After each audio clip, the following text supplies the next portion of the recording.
আসসালামু আলাইকুম। সৃষ্টি একাডেমিক স্কুল অনলাইন ক্লাসের পক্ষ থেকে তোমাদের সবাইকে স্বাগতম। আশা করি সবাই ভালো আছো। আজকে আমরা পঞ্চম শ্রেণীর বিষয় বিজ্ঞান অধ্যায় 12 আবহাওয়া জলবায়ুর পরিবর্তন। আজকে আমাদের অধ্যায়ের নাম হচ্ছে জলবায়ুর পরিবর্তন। আমরা এই অধ্যায়ে আজকে বৈশ্বিক উষ্ণায়ন কি, বৈশ্বিক উষ্ণায়নের কারণ, বৈশ্বিক উষ্ণায়নের ফলাফল সম্পর্কে আলোচনা করব। আমরা জানি যে আবহাওয়া এবং জলবায়ু দুইটি আমাদের পরিবেশে রয়েছে।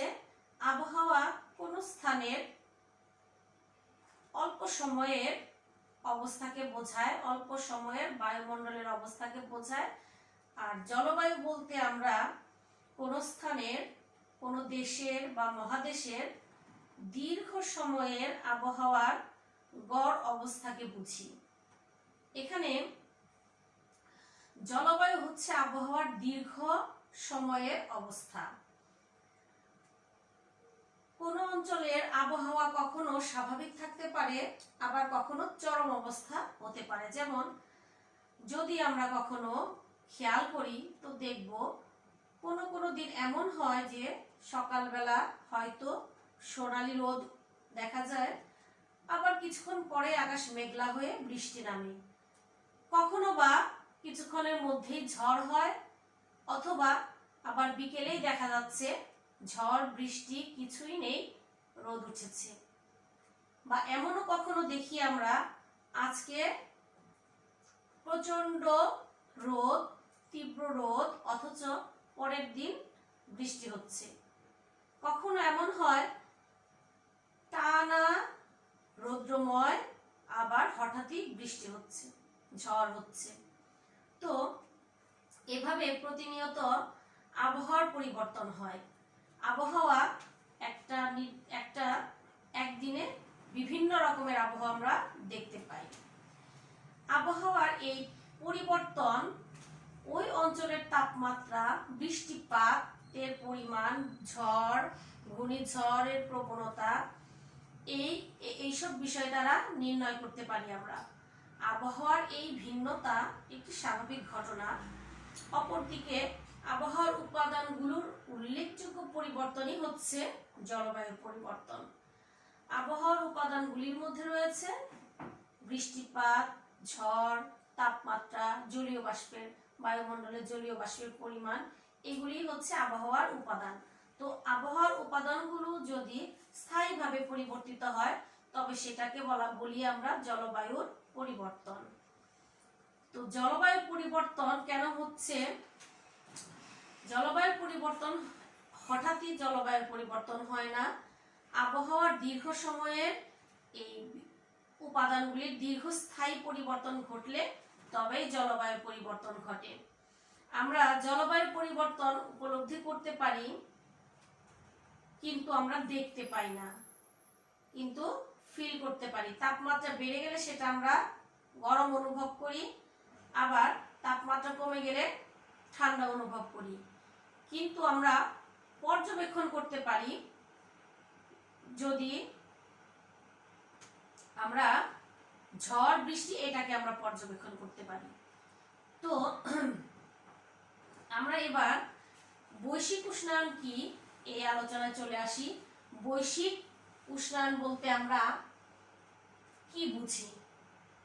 এই যে জলবায়ু পরিবর্তন হচ্ছে, ধীরে ধীরে আবহাওয়ার উপাদানগুলির পরিবর্তন হচ্ছে, ফলে জলবায়ুর পরিবর্তন হচ্ছে। এই জলবায়ু পরিবর্তনের কারণে বৈশ্বিক উষ্ণায়ন ঘটছে। কিন্তু জলবায়ুর পরিবর্তন ঘটছে কেন ঘটছে, বা জলবায়ুর পরিবর্তন হচ্ছে কেন? জলবায়ুর পরিবর্তন হচ্ছে পৃথিবীর বায়ুমণ্ডলের তাপমাত্রা বেড়ে যাওয়ার কারণে।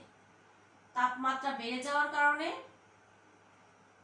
জলবায়ুর পরিবর্তন হচ্ছে। আর তাপমাত্রা বাড়ার কারণ হচ্ছে বায়ুমণ্ডলে কার্বন ডাই অক্সাইডের পরিমাণ বেড়ে যাওয়া। বায়ুমণ্ডলে কার্বন ডাই অক্সাইডের পরিমাণ কেন বেড়ে যাচ্ছে আমরা পরবর্তীতে আলোচনা করব। তবে আমরা একটা ধারাবাহিক প্রক্রিয়া দেখতে পাচ্ছি যে বায়ুমণ্ডলে কার্বন ডাই অক্সাইড বেড়ে যাচ্ছে, দ্যাট মিন্স বায়ুমণ্ডলের তাপমাত্রা বেড়ে যাচ্ছে। বায়ুমণ্ডলের তাপমাত্রা বেড়ে যাচ্ছে, দ্যাট মিন্স জলবায়ুর পরিবর্তন ঘটছে। আর জলবায়ুর পরিবর্তন ঘটা মানেই পৃথিবীর গড় তাপমাত্রা বেড়ে যাওয়া। জলবায়ুর পরিবর্তন হওয়া মানেই হচ্ছে পৃথিবীর গড় তাপমাত্রা বেড়ে যাওয়া। আর পৃথিবীর এই গড় তাপমাত্রা বেড়ে যাওয়াকেই বলা হয় বৈশ্বিক উষ্ণায়ন। তো আমরা খুব সহজেই এখন বৈশ্বিক উষ্ণায়নের সংজ্ঞাটা বলতে পারি যে পৃথিবীর গড় তাপমাত্রা ধীরে ধীরে বেড়ে যাওয়াকেই বলে বৈশ্বিক উষ্ণায়ন। তাহলে তোমরা খাতায় প্রশ্নটা এবং উত্তরটা লিখে নাও। আমরা দেখি যে পৃথিবীর গড় তাপমাত্রা প্রতি বছরই ওঠানামা করে। এখানে আমি একটা রেখাচিত্র দেখাচ্ছি। 1860, 1880, 1920, 1940, 1960, 1980 এবং 2020 সালের গড় তাপমাত্রা 1860 সালে 13.5 এবং পরবর্তীতে আমরা 2020 সালে দেখতে পাচ্ছি গড় তাপমাত্রা বেড়ে দাঁড়িয়েছে 14.5। তো এই যে পৃথিবীর গড় তাপমাত্রার পরিবর্তন বা প্রতি বছর যে ওঠানামা করছে, বিজ্ঞানীরা ধারণা করছে তাই যে পৃথিবীর গড় তাপমাত্রা ধীরে ধীরে বাড়ছে, তাপমাত্রা এভাবে বেড়ে গিয়ে বৈশ্বিক উষ্ণায়ন ঘটাচ্ছে। বৈশ্বিক উষ্ণায়নের ফলে আবহাওয়ার বিভিন্ন উপাদানের পরিবর্তন ঘটে। বৈশ্বিক উষ্ণায়নের ফলে আবহাওয়ার বিভিন্ন উপাদানের পরিবর্তন ঘটে, যেমন বৃষ্টিপাতের ধরন পাল্টে যাচ্ছে, বৃষ্টিপাতের ধরন পাল্টে যাচ্ছে এবং জলবায়ু ধীরে ধীরে পরিবর্তিত হচ্ছে। তো আবহাওয়ার উপাদানের স্থায়ী পরিবর্তনের কারণে এই ঘটনাগুলি ঘটছে। আমরা এখন বৈশ্বিক উষ্ণায়নের কারণগুলো কি কি কারণে বৈশ্বিক উষ্ণায়ন হচ্ছে বা পৃথিবীর তাপমাত্রা বেড়ে যাচ্ছে আমরা একটু দেখে নিই। আমরা জানি যে আসলে আমরা মানুষরা প্রতিনিয়ত আমাদের চাহিদা বাড়ছে, সুযোগ সুবিধা বৃদ্ধি পাচ্ছে। এই আমাদের চাহিদা বাড়ার কারণে আমাদের এই প্রয়োজনটা মেটানোর জন্য আমরা নানাভাবে পৃথিবীর বিভিন্ন উপাদানকে ব্যবহার করি। অর্থাৎ আমাদের প্রয়োজন মেটাতে আমরা যে কাজগুলি করি, যেমন বিদ্যুৎ উৎপাদন কেন্দ্রে আমরা কয়লা পোড়াই, বিদ্যুতের চাহিদা আমাদের অন্তত বাংলাদেশের ক্ষেত্রে আমরা বলতে পারি ব্যাপক চাহিদা বাংলাদেশের জন্য ঘাটতি পূরণের জন্য অনেক সময় আমাদের লোডশেডিংও হয়ে থাকে। তো এই যে আমরা বিদ্যুৎ উৎপাদন কেন্দ্রে কয়লা পোড়াচ্ছি, কলকারখানায়, যানবাহনে তেল, কয়লা, প্রাকৃতিক গ্যাস এই ধরনের জীবাশ্ম জ্বালানি পোড়াচ্ছি এবং এই জ্বালানি পোড়ানোর ফলে বায়ুমণ্ডলে কার্বন ডাই অক্সাইডের পরিমাণ অনেক বৃদ্ধি পাচ্ছে। এইভাবে আমরা কার্বন ডাই অক্সাইডের পরিমাণকে বাড়াচ্ছি, অপরদিকে বনভূমি ধ্বংস করে গাছপালাকে ধ্বংস করে কার্বন ডাই অক্সাইডটাকে শোষণ করার যে প্রক্রিয়া সেটাকে ব্যাহত করছি। বনভূমিতে যে গাছপালা থাকে সেই গাছগুলি প্রচুর পরিমাণে কার্বন ডাই অক্সাইড বায়ু থেকে শোষণ করতে পারে। কার্বন ডাই অক্সাইড শোষণ করতে না পারার কারণে বনভূমি ধ্বংসের ফলে বায়ুমণ্ডলে কার্বন ডাই অক্সাইড ধীরে ধীরে বেড়ে যাচ্ছে। তো এভাবে কার্বন ডাই অক্সাইড শোষিত হচ্ছে না বলে উৎপাদিত কার্বন ডাই অক্সাইড বায়ুমণ্ডলেই থেকে যাচ্ছে, ফলে কার্বন ডাই অক্সাইডের পরিমাণ বেড়ে তাপমাত্রা বৃদ্ধি ঘটছে। ফলে দিন দিন পৃথিবীর তাপমাত্রা বেড়ে যাচ্ছে এবং তাপমাত্রা বাড়ার কারণে বৈশ্বিক উষ্ণায়ন হচ্ছে।